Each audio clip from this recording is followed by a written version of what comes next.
important. They're called peripheral artery disease or peripheral vascular disease, same thing, PVD, or CAD, coronary artery disease. In both of these conditions, you guys have to keep in mind that there's a significant amount of atherosclerosis.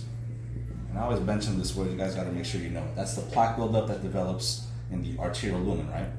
And that's going to cause more resistance, more vascular resistance. It's going to cause hypertension, all that stuff. But in PAD, your biggest issue is the extremities. So if you have, let's say, your patient right here, Federico, right?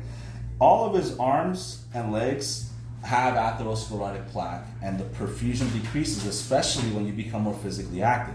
So if you have Federico trying to climb up some stairs, the calf muscles require more oxygen, right? At that point though, if you have PAD or PVD, you're not going to be able to perfuse that calf muscle adequately. So you develop a specific type of pain. Do you guys know what it's called? Intermittent claudication. Yeah, intermittent claudication, that's correct, yeah. And so intermittent claudication is when a patient develops like calf pain because of ischemia, and the intervention is to have that fool sit down and stop moving around, okay? That's the important component of intermittent claudication. You do have to know how to position the extremities, right? Don't get confused with venous insufficiency issues as opposed to arterial insufficiency issues. Right now we're talking about arteries, and what's the role of arteries? What do arteries do? Where do arteries send blood in relationship to the heart?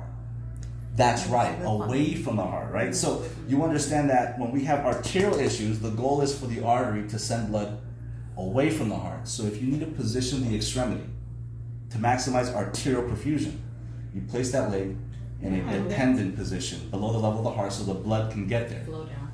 But if you have a venous insufficiency issue, the veins are supposed to return blood back to the heart. So that's the one that you elevate it so it can promote venous return. So don't get confused by that. I know in the real world, anything could happen. You can have people with venous insufficiency and they have arterial issues as well. But in NCLEX, it's whatever the question's asking you. It's an ideal situation. They're only asking you for the artery or for the vein, intervene accordingly, okay? So that whole intermittent claudication, guys, calf pain, you have the patient sit down and not move around a lot. How do we fix that? You can do, you can give vasodilators like beta blockers, ACE inhibitors, stuff like that, because these patients will have hypertension. But you can do something called an endarterectomy, which is, it's a surgical procedure where you go to the artery, the vessel, you open it up and you remove the plaque that's in there, okay?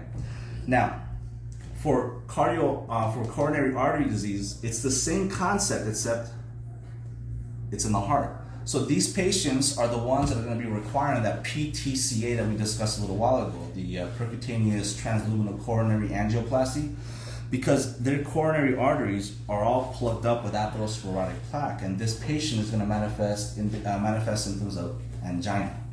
That's the main issue with coronary artery disease. They have angina, they have high cholesterol levels, they have they have a large amount of low density lipoproteins, which are the bad cholesterol. You guys familiar with the cholesterol is good and bad?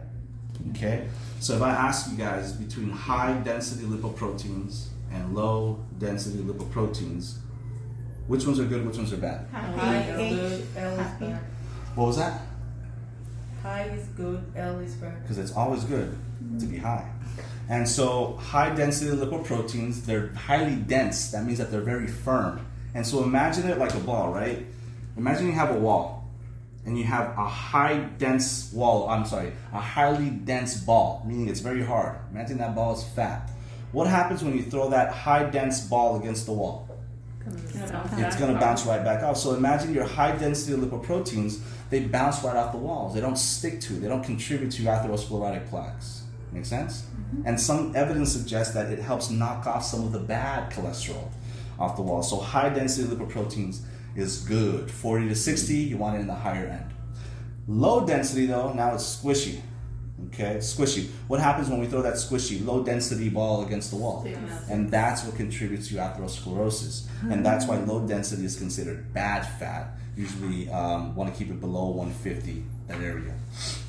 Total cholesterol should be less than 200. But that's the issue with your density or high density and low density.